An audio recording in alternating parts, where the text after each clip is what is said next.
those things that you wanted,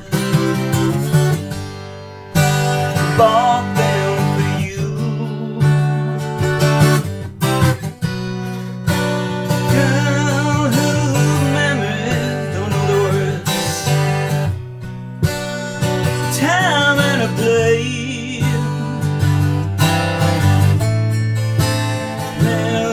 You want it, open your veins, wild horses couldn't drag me away, wild horses.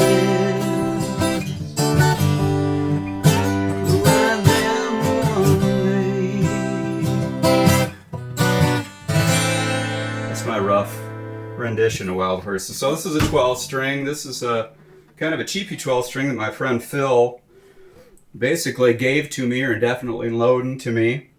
I get it out once in a while. I've got it tuned in an open D tuning, or open G tuning right now, 5 string a la Keith Richards, because it just sounds better without the low E string.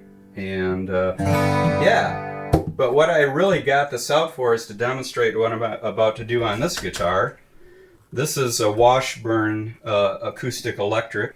I bought it years ago from my good friend Eddie Kurth, who owned Bay Music. Everybody back in Saginaw, Michigan, and the Michigan region knows about Bay Music days.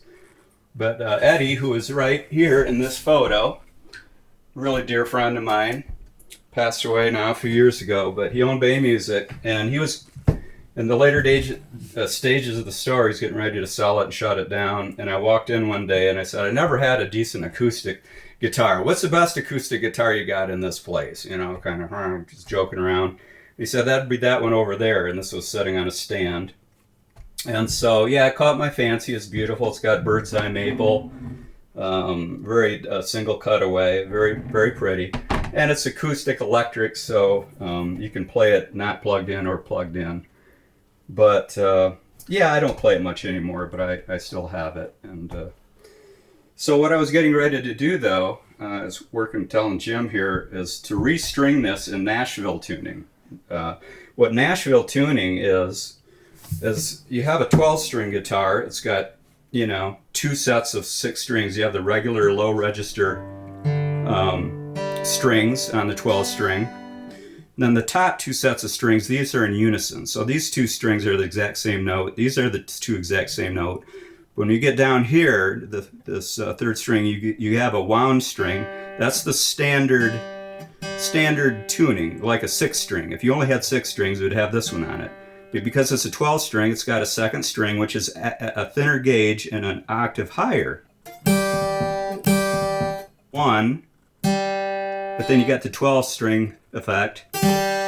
So that's what gives it the jingly jangly. So as you can see, the lower strings have a heavy gauge and a thinner gauge. Mm-hmm. So what Nashville tuning is simply taking off these regular fatter gauge strings and leaving the octave string. So as you can see then, you're left over with a set that has just this string, this one, and then one of these. And so over here on this guitar, I'm going to put this down now. Yeah. So on this guitar, I'm going to string it. I bought a set of, you can see it's called High Strung Guitar, High Strung or Nashville Tuning. And it's just simply a gauge, a thickness of strings that's meant to simulate what I just showed you. So again, I've got them laid out here because I had these strung on my regular, my acoustic, my Epiphone I use all the time. But that's strung since I strung it back with standard tuning. But I don't use this very much, so I'm going to try, for the sake of Jim and the camera here, to restring my Washburn using these guys. So there's a little code back here. It says, E first string is silver, 2nd string purple, green, black. And they're talking about this little knob on the end here, so that's silver. And then here's purple, green, black, and red. So the red goes on the fifth string. So I'm going to take this string and string it in the second position here where I've got it open. So I'm going to leave the bottom string off because even though there is a gauge for that, it gets really floppy and it doesn't sound good. So I'm going to restring it Nashville Tuning 5-string using the set of strings. This is the game of called changing guitar strings, and we don't do it too often, but you know, when we do, I'm going to proceed to string up this Washburn acoustic electric guitar. It's called I forget what it is, EA220 or 330 or something. But I'm going to string it with Nashville Tuning. So as I explained earlier, this is the high set of strings on a 12 string. So 6 strings that are the high set on a 12 string. And I'm going to put it on this guitar as a 6-string guitar only. And hopefully someday show you or let you hear what the result is. So this is very slow and tedious. This is the part where you can take a couple pictures and then speed the whole thing up like 100 times. And I'll put all these strings on in a matter of seconds, whereby otherwise it's going to take me a long time. So a lot of people don't save their strings and use them later. Look at you, dude. Well, aren't you Mr. Resourceful guy? Well, I don't usually, but because this is a unique, you know, I just got this one set of Nashville Tuning right now, and I only put it on that guitar for that song that I recorded. Well, tell me about that song you recorded. What? Oh, well, the song was inspired by a dear friend of mine, a lady friend that I really like a lot and respect, and she lives in Ohio, and so I met her about 8-9 years ago, almost 10 years ago actually. And she inspired a song, so I wrote a song, and it's been kicking around for a lot of years, and I've also wanted to go into the studio and try to see what would happen with it. And I finally did a few weeks ago, and I spent, I don't know, maybe 10 or 12 hours tracking it, and then probably another 30 or 40 hours mixing and mastering and trying to get it down. And it's got 2 guitar parts. It's got a standard, see, I'm struggling with this already. Talking and working is not a forte of mine. It's got and it also is more difficult because these strings were already put on here once. So putting them on again is just a little bit challenging. I don't even know if this will work. That's a nice guitar. I remember you loaning that to me for my aunt's funeral. Oh, yes, that's right. That was real important. To be able to come into town and have someone who'll say, sure, I'll loan you this real expensive guitar. I remember this really sweet guitar. It's like, son of a bitch, man. I remember that, Jim. That's cool. I'm glad you brought that up. I'd forgotten about I'm going to come borrow your Porsche next time I visit. All right. All right. Let's see if we can get this going here. All right. Wrong slot. Here we go.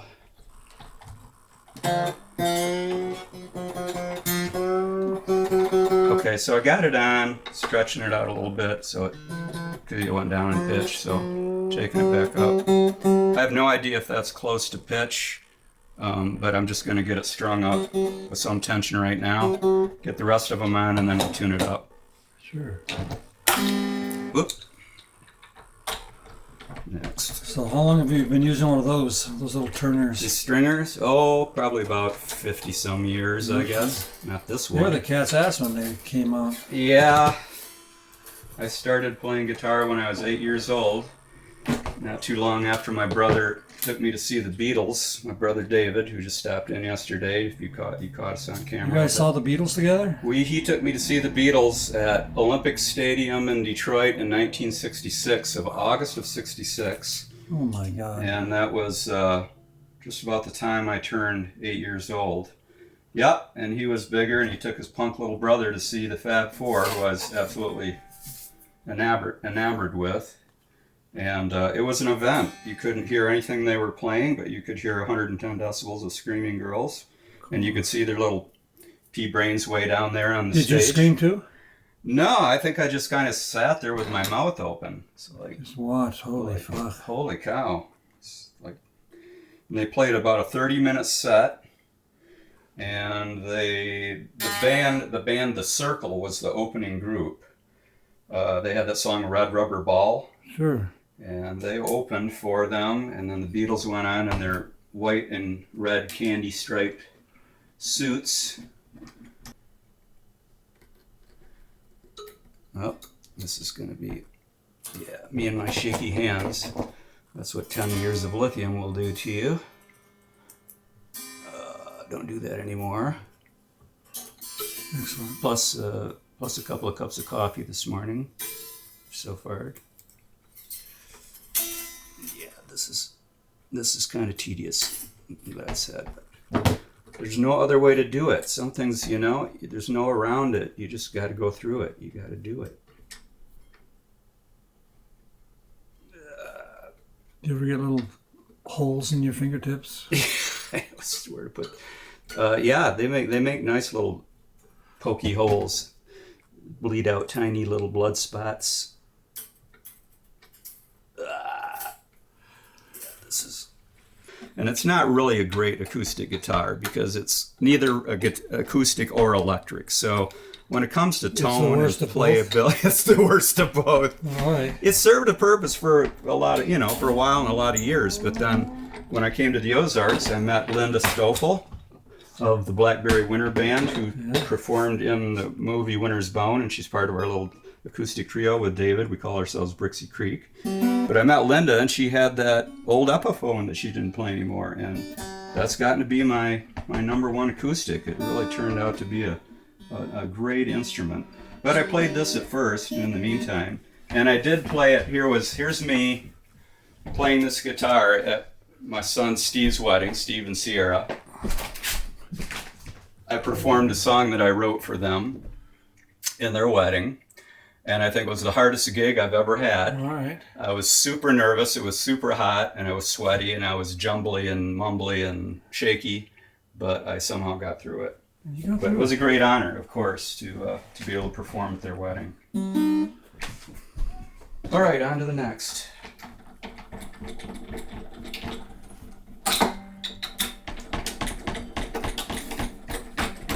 I remember trying to make jewelry out of the little metal ends of the strings. Yeah, I used to. It just never... I collected them, and I was just like, what the heck are you going to make with this? I know. And you know what? Thinking about it now, I probably could have made something nice. Well, I've seen people that do it, and I collected these things for somebody for a while, but... Probably me. Probably you. But it's because I kept wanting to use a guitar string as the wire that goes around the neck, and it's just like, man, this thing will cut someone's neck off. It's like a garrote or garrote or whatever it's called. Okay, next is I'm on the third string, so it's green. That's the G string for you that are keeping track out there. Oh, the G string. The G string. G. So, yep. I've recycled these strings. Oop, that one's got a little kink in it. Look at that. Oh goodness, is that gonna mess up the tone? No, you know it's gonna. I don't know. Maybe it'll make kink to it. Maybe it'll make it better. Ooh, kinky sound. The music's gonna be great. That's a kinky G string you got there. Yep. Okay. Well, if you're gonna have a G string, if it's not kinky, what good is it? What good is it? Well, this one's super kinky, and it's kind of a pain in the butt, but that's what you get these days. This is my good friend, our good friend Phil Orlikowski says. He's a fantastic friend and a phenomenal luthier. He's built some beautiful guitars, and they sound wonderful, and they play great. And our good friend Phil, he's wise. Where are they now? And he lives over by West Plains. And one of his sayings, he's got a number of pithy kind of insightful sayings. And one of them is, "That's what you get these days." That's what you get these days. And so we kind of use that as a catchphrase, when something's a little wonky. Hey, he's right. Yeah, that's what you get these days. That's exactly what you get these days. Yeah. Yeah, I agree. Whether it's... Tell him I get, yeah. Because that's what you get these days. That's what you get these days. So another one is you can take that to the bank. Oh, well. That's what you get these days. You can take that to the bank. You can take that to the bank. Yeah, yes you can. Yeah. And, I hope someday, as I get older, you don't take that to the pawn shop. That goes to the bank. I want to. I'm getting there quick too. Yeah. Doesn't go to the older. post office. I'm getting older. I'm not getting wiser necessarily. No, you can't take that to the post office. You know. You can take it to the bank. Yeah, the post office is. You don't want to take it to the post office. That's Post office got challenges, you know. waste of time taking it to the post office. Yeah, you my want mom. to take that to the bank. My mom worked at the post office. She was a postal employee for like 20 some years Oh my in gosh. Freeland, Michigan. Worked at the post office for Elfrida Swanson. Elfrida was the postmistress, and she was like an old maid that lived nearby. She was the postmistress. Mom worked, she was a clerk, and I would go in there and check out the mail sorting and the, Really? you know, the P.O. boxes. Did you ever see P.O. boxes from the inside No. of a post office? No, are they rocking? Are Well, they cool? You haven't lived if you haven't seen the inside, the back end of a P.O. box. You know, there's, at least back in that day, there was no. They're open. They're not locked, are they? There's no, they're wide open. It's not like a safety deposit box or It's not a something. big difference. No. P.O. box is a slot. Yeah, that's just a. Yeah, so today, everything's virtual. We have artificial intelligence, and we have, you know, virtual money, bitcoins, and And no more military intelligence. yes, and no more military intelligence. Everything's public knowledge now. Yeah, because that little kid Yeah. told everybody. He told everybody every secret You can, you that, know, that there is. anything you want to know, just Google it. Right, And, that and, guy, it- he's and it's all smart. the truth. Everything you Sure. see online, it's you can believe it. It's really. I believe it all. So you could. This is not in tune yet, but you can tell that it's kind of twangy. It's right. It's high. It's higher pitch. So you'll hear the effect of that someday. Got two more strings here. Okay, a purple and a silver. So here we go. On to the B string. So Now, do you still have any of your old tuners? old tuners. Yeah, didn't we have Cons and Petersons Oh, or like something? the Strobo tuners. Strobo tuners, yeah. No, that's analog ancient history, man. I know. I just wondered if you still had one from. No, you know what I do have though? I still have a Tom Scholl's Boston, effects. Whammy bar? Effects rack, effects thing. Ah, early effects, guitar effects things. Do you have a I don't know if it's Altair? Altair. No, I don't have an Altair. Like a we impedance used matching transformer We used to put those on on a stack of on Marshalls. a stack of Marshalls. So you could play. Except Leslie West made us take them off. Right? Right? Oh, I forgot about that. Yeah, we played Couture open for Leslie West of Mountain at some club in Detroit. Detroit, was it? Yeah. And I remember that. It was very weird. He played an Electra guitar that had sound modules, active modules you plugged in the back of the guitar to change up your tone. And I remember him in the middle of a song, like reaching back and grabbing out of the mouth, sticking something else in. Oh, And I remember he had I remember that. he had an Asian drummer, remember, who was Yeah. like all over the place, and he was crashing playing Joe's drums, and the cymbals were Beating the tipping fuck out of over. him. Yeah. Yeah. Leslie West. Who else did we open for? Jim. Cheap Trick. Couture, UFO, Cheap Trick, UFO. Trigger. Trigger. All right, Trigger, Bay City Hometown Heroes. Hey, Horn. How you doing, Horn? Steve Hornack's back on the scene, and I'm really, Yes. for one, I enjoy seeing his posts. I don't participate a lot in Facebook and say a lot of stuff. Or I'm not out there a lot, but it's great to see posts. Steve was in a version of Couture or Bodies or whatever we were called afterwards, and that was a lot of fun playing with Steve. And Steve was friends with the late Craig Ziegler. Craig was Craig in Trigger? I think maybe Steve too. And Rolo. yeah. Anyway, yeah, we opened for those guys. We opened for Bob Seger and Van Halen. Did we say that at the Summer Celebration in '77? That was a trip. Was Rolo a drummer? Hometown Heroes playing at the local bar, the Hidden Hollow, which was built over a creek. It was a golf course lounge built over the Tittabawassee River in Saginaw. So when you get a whole crowd going on a Saturday night and people were dancing, the whole building would start oscillating and bounce up and down. And so we were playing there, like many weeks we did, 6-7 nights a week. So when you played in Couture, what guitars did you have? Oh, I played in Couture. I played. You had an SG. I still have the SG. I'll show you that. It's actually not a Gibson SG. It's a Guild S100. That's what and I'm I love that about. guitar. I bought that guitar at Watermelon Sugar when I was, probably 19 years old or something, and I still have the thing, so it's like 50 years old or something. Yeah, but it plays like butter. It's got a beautiful neck on it. And I played a Les Paul. I had a couple of Les Pauls. I talked about the blue one, but I also had a black Les Paul standard. I had a white Flying V, the one that got stolen from the stage in Lansing, and returned the next day. And I had a Fender Mustang for a little while. 1, 2, 3, 4, 5. I got one more to go. And I don't know what else I played. But I didn't play a Strat. I have my Strat. I didn't play it till after. That was years later in the wedding band, the variety band. I got a Strat. The guy that sold it to me, I traded a half stack of Marshalls for it because it's like I'm married now. I'm living. I'm working on a. I don't need a Marshalls anymore.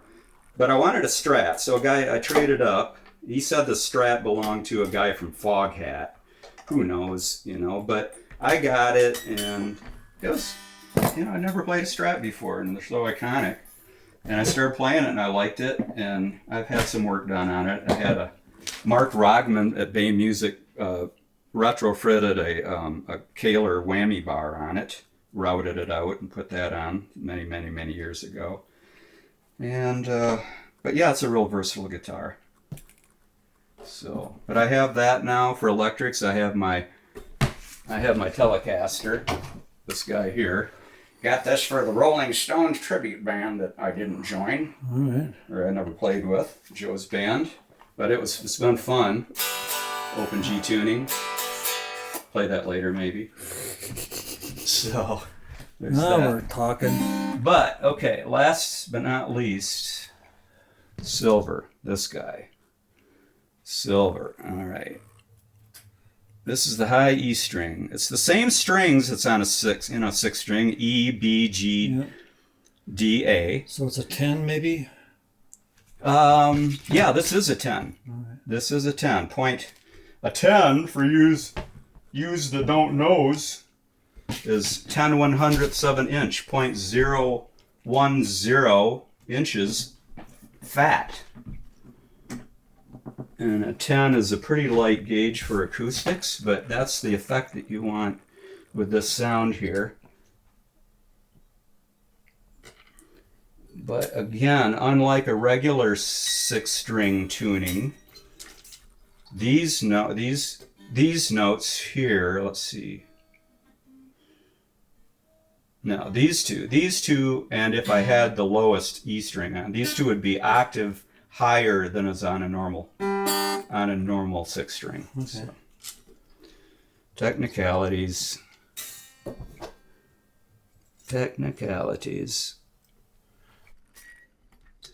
Come on, Shaky Bones. Let's see what you can do. Shake, rattle, and roll. All right, I think that'll work. I got lucky on the other ones. I wasn't really... Don't tune it yet. We're going to take a break before you start to tune it. All right. You take a break whenever. I'm just rambling. Yep. I'm going to take a break because this camera's got to cool off. Okay. Okay, I think it's tunable. All right. Yeah, so this is the A string. Right? So I'm going to be tuning it to an A. Touch that A with your pick. So right now it's a G, so I just have to go.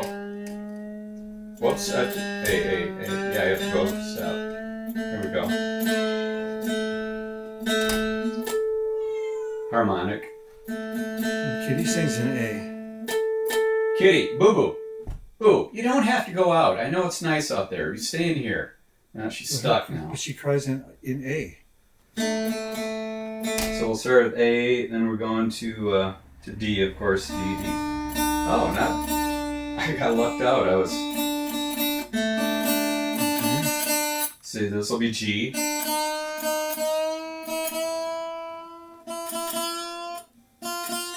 That's the high part of the tuning, isn't Wait a it? minute.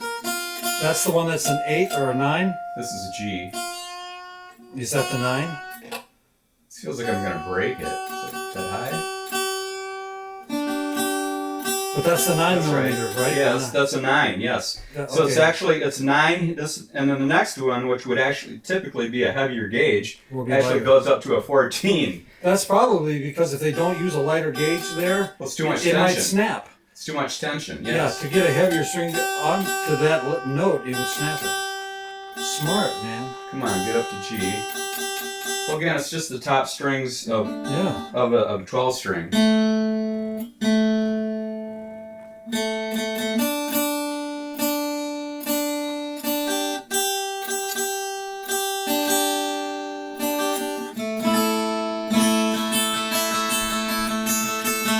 Hear that? Oh, man. Sounds great. Yeah, it does, but something isn't right. I'm having a hard time. Let's see.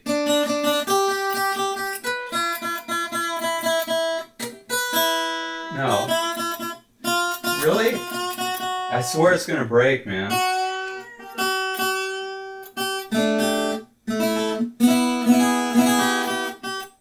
Something isn't right. Why is this doing this to me? I can't find it. It's right. E. What string are you trying to tune? B. Second string, supposed to be a B. D. Wow.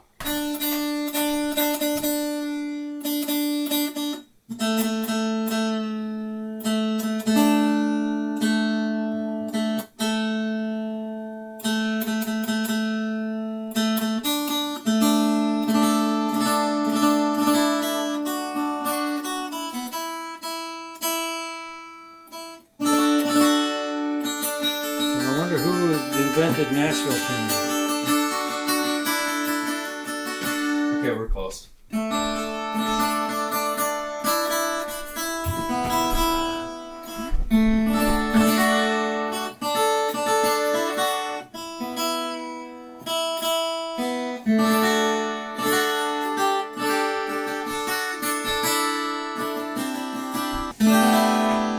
Oh, I love that sound. It's almost like a mandolin tone because of the higher pitched strings.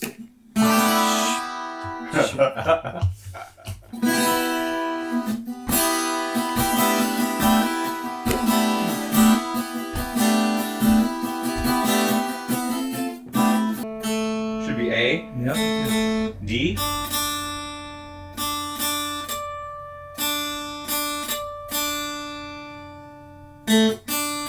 Okay, G, B, E. So again, it's just like a 6-string guitar tuning, same notes, except these three I think are octave higher than you typically would not think of. So it's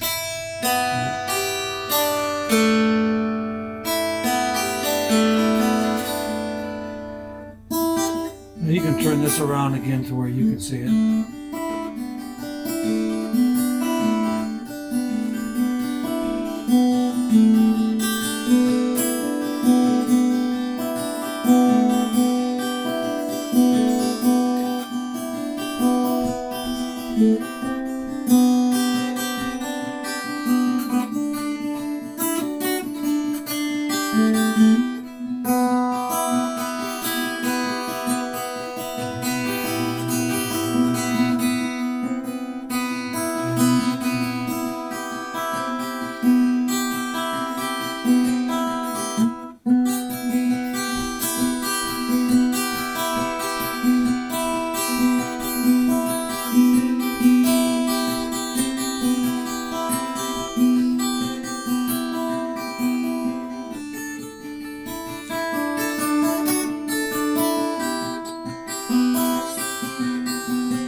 The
tuning is a little challenging on this guitar, even with these, but it's better with these strings.